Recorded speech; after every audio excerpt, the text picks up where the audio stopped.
Henry the Green Engine has lived on the island of Sodor for many years. He wouldn't want to be anywhere else. He likes every part of it, from the fields filled with flowers to the white sandy beaches. But there is one place that Henry always enjoyed visiting more than any other. His driver knew this too. "Come on, Henry," he would sometimes say. "We've made good time today. We'll stop for a while by the forest." Henry loved it here. The forest was full of broad oaks and tall pines.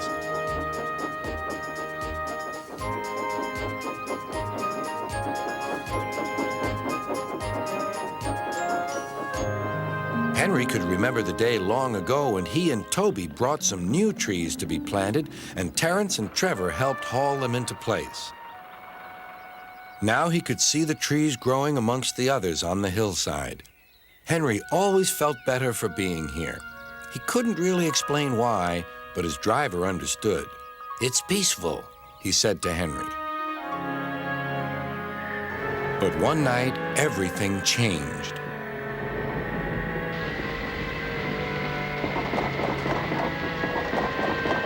The engines were resting in the shed.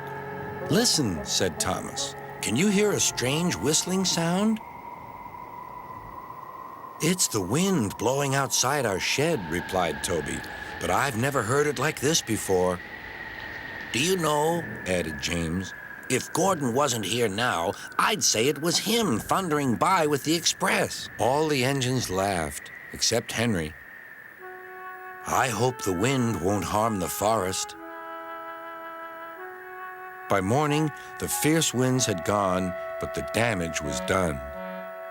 Henry's driver came to see him in the yard. "Trees have fallen on the line," he said. "We must help clear the tracks." Donald set off with the breakdown train, and Henry followed. Trees lay everywhere. The hillside now looked so bare. Henry felt sad. "What will happen to all the animals who live here?" he thought.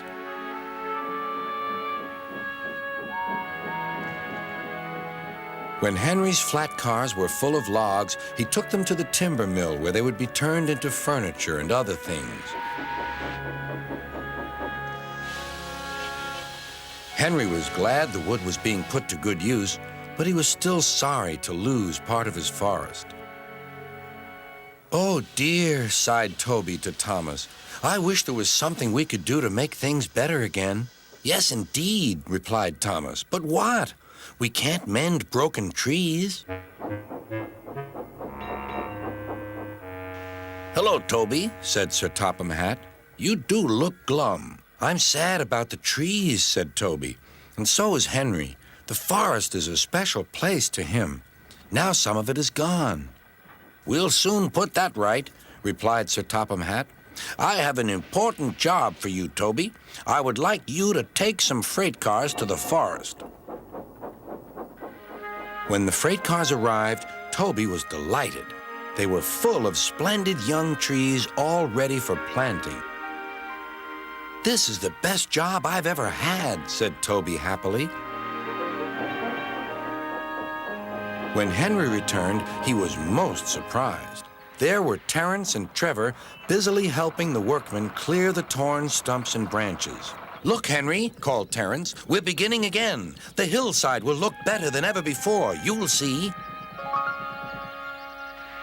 Now, whenever Henry stops by the forest, he can see the new trees growing strong and tall. Sometimes everywhere is very quiet, and at other times Henry can hear leaves rustling or a bird's wing brushing the air. Often he can hear the distant sound of children laughing, and always he is happy here.